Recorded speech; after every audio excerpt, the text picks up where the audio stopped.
Okay, so in preparation for this, I did a quick bit of research in the time it took me to walk from the theater door to the car. Because there were a couple questions I had, and luckily 2 questions were answered in the same little bit of research.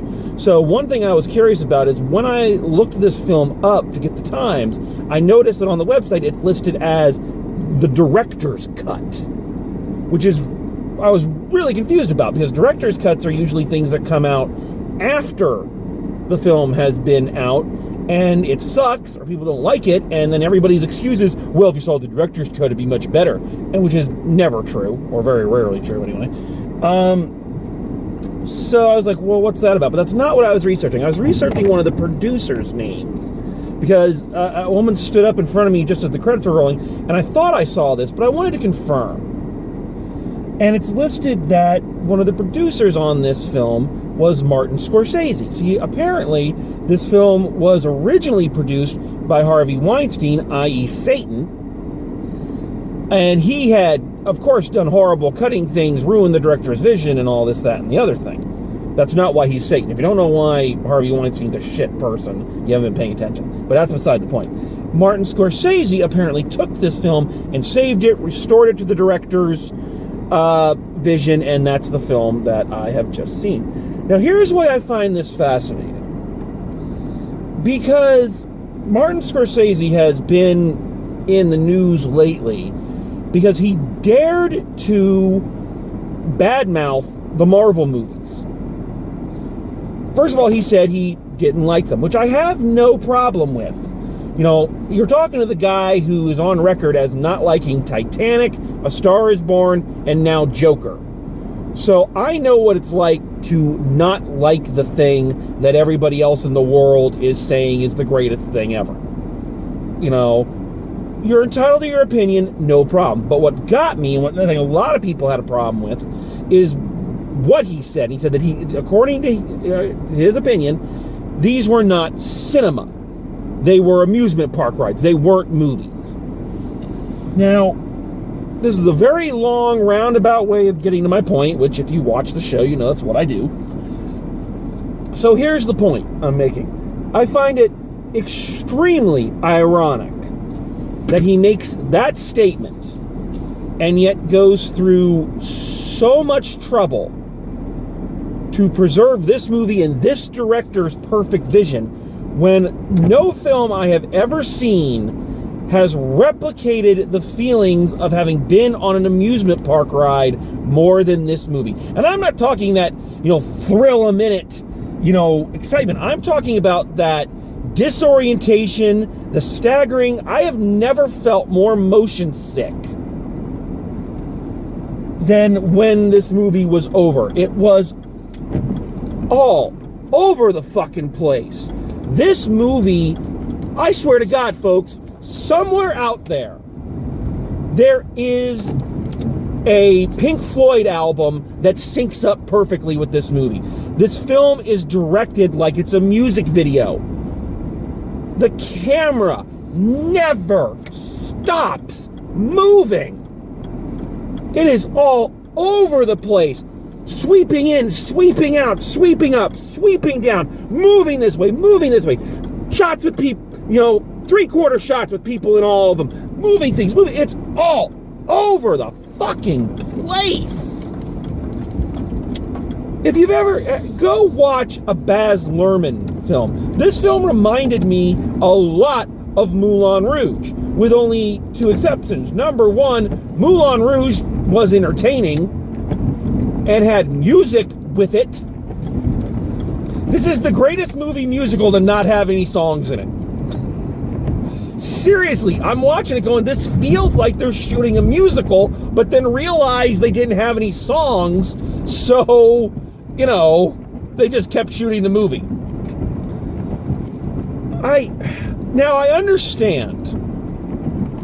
I really do. Well, that thing is really tipped forward a little bit. There we go, that's a little bit better, isn't it? I understand that the idea of making a film detailing the battle between 2 competing, burgeoning electric companies to see who is going to provide us with all the light bulbs may not sound on paper like the most exciting prospect for a film. So you feel like you got to zhuzh it up a little bit. Okay, I get that. But if they could make an entertaining musical out of the signing of the Declaration of Independence, I think you could make an entertaining movie with a premise and with characters and with a situation like this. It's been done before. But this director seemed to feel like the only way this was interesting, captivating, or worth making is if that camera was zipping in and out of there like Bon Jovi was about to burst through and start singing. I'm all for having a specific directorial eye. I'm all for using film as the means it was intended to be meant for, i.e. a visual medium, and therefore using the visual tools in your toolkit, as one of my professors at U of M would have said, to tell your story and to tell it in new and fascinating ways. I am fine with that. But there comes a time when you're watching a movie like this, and that camera is just moving and moving and moving, and all these trick shots and all these twisting, turning, what's are happening, that you start feeling like the director is overcompensating for something. You know, like they're not secure in their script or in their vision, so they figure they're going to distract you with spitting cinema. And what's irritating about this, there's a lot of things irritating about this, but I already mentioned the motion sickness. Take Dramamine if you're going to come see this movie. I can't take Dramamine because I'm allergic to it, but I suggest take a motion sickness pill, because boy howdy. But here is the annoying thing about this, is that it drowns out what are some very good performances. The acting, when they are allowed to act, and they're not just lightning cutting from one 2-second scene to the next, is actually quite good. The guy playing Westinghouse is very good. I really liked it. He had a good presence and a really good voice. The name of the actor escapes me, but as I read it, I was like, I've heard it somewhere. I can't place it, but he was very good. Benedict Cumberbatch, I think, is a very intelligent person, because I can't prove this, but I have this feeling that Benedict Cumberbatch just kind of knows his type. When I was in college and we took an auditions class, one of the things the teacher told us you have to do is you have to be able to identify your type. How is the audience going to see you? And he has known from the minute he did Sherlock that he is seen by the audience in a certain way. He is always the craggy genius with the quick tongue and the quick wit, but the empty social life, the crippling addictions, and his worst enemy is always himself. And yet, you don't get bored of seeing him play that. He chooses characters and roles that are some variation on that theme, but different enough so he's stretching different acting muscles in each one, at least in most of the movies I've seen him in. Tom Holland, it's nice to see him. This is the first thing I've seen him in that isn't Marvel related, which is very good, and he was good in it. You know, it is hard sometimes to get past just how young he looks and sounds, but they really kind of turn into the skid with it and cast him as a really young guy. So I think so it's nice to see him in roles like this and going, okay, you know, this kid's going to have a future outside of Spider-Man. So that's good. Nicholas Hoult is another one of those actors that's been kind of surprising me pleasantly. The last few films I've seen him in, I thought he was okay as the Beast in X-Men. As good as anyone could be in those movies. Sorry. I really liked him in that Tolkien film, even though apparently everyone else hated it. And he's very good here as Nicholas Tesla. The only thing is that Tesla seems to have kind of a, I don't know, he's barely in it. So I don't know how big a part he played in the actual, all this actual chicanery. But it felt like when he showed back up again, I was like, oh, yeah, I forgot about him, you know. And when the actors were allowed to act, when they were allowed to have dialogue and interaction, there's 3 or 4 scenes I can think of in this where that is allowed to happen. You know? There's a scene after Thomas Edison's wife dies with Benedict Cumberbatch and Nicholas Hoult, which is good. There's another scene between them later in the film when Edison decides he's going to help build the electric chair, even though he swore he'd never make anything that would hurt anybody. So there's a nice confrontation scene between them. There's a really good scene in a hotel room with Westinghouse and Nicholas Tesla. So the thing is that this movie had some good writing in it. The dialogue, when it was allowed to happen and allowed to breathe, was really good. And the acting was really good. So I don't know why this director, whose name I have not heard of, if he's directed things I've seen, I can't place them. Instead of, I can't blame him totally, because it's also whoever wrote the script. I don't know, with Hollywood movies, scripts change and move so quickly. It's hard to really keep track of, who gets the credit or who gets the blame for anything. But I don't know why they didn't trust their dialogue and their acting. Like, I don't understand it. If they had just let these scenes play out and save some of the camera chicanery for only important moments. You know what it reminds me of, outside of a music video or a roller coaster? It reminds me of my directing classes. Every year, what I try to get across to my directing classes is that this is the first one act you're directing. Go slow. This is not your star vehicle. This is not your Broadway debut. 20,000 light cues, 20,000 scene changes, all of this and that and the other thing. It's just going to muddy the waters and make it more difficult for you. But they get these tools. This is the first time they're given the reins of something, and they just gotta go.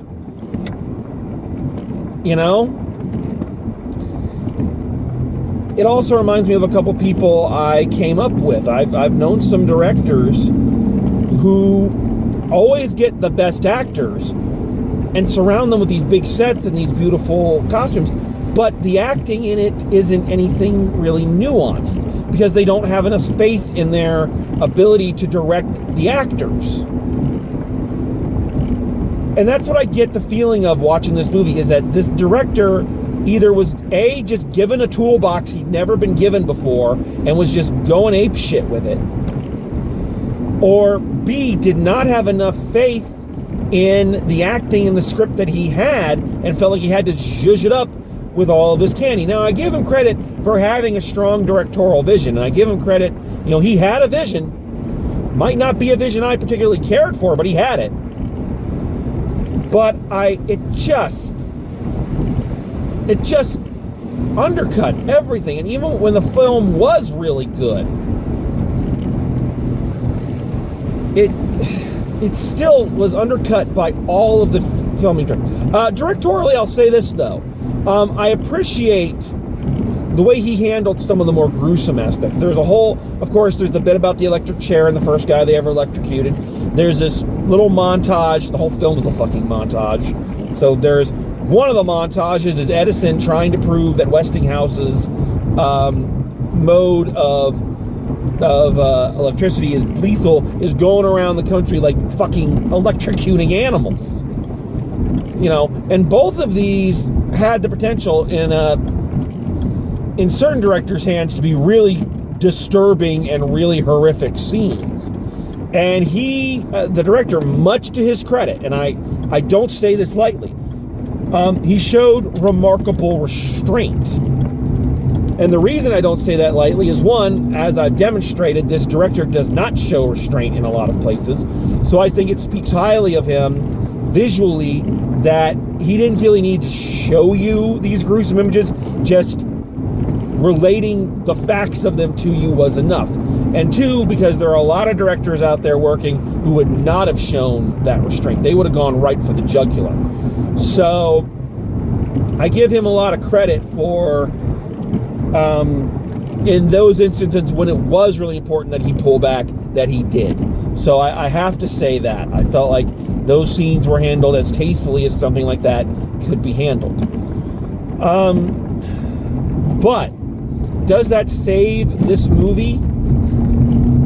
As we're walking out, there is a couple who was coming in to see it, and they look at us and said, "Don't spoil it." It's history. I don't know how you spoil it. Don't spoil it, but did you like it? And I honestly had to say, I don't know yet.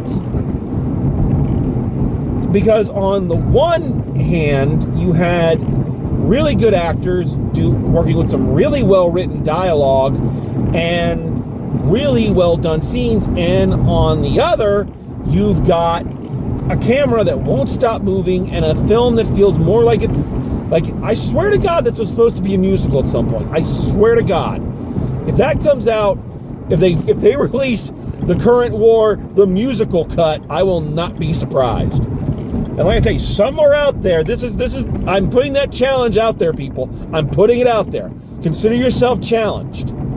Somewhere out there is a concept album by some rock group that fits this film perfectly. I know it's out there. I don't know enough about rock music to find it, but maybe someone out there does. So go, scour it, see if you can come up with it. So this is running long. I'm procrastinating at this point because now I'm trying to figure out that ever so important question of the final grade. Because, God, I've been handing out a lot of C's lately. But I don't know how much this movie deserves better than that. But I also feel like the parts of it that were good were really good. And I'm literally right now bouncing back and forth between a B plus and a B minus and a C plus. And I'm having a hard time kind of coming down on one side or the other, because it's not a bad movie.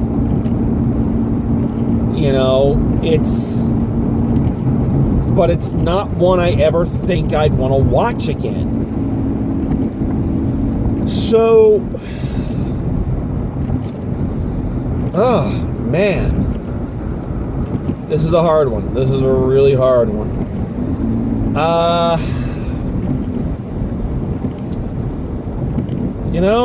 I'm gonna have to stay with the trend.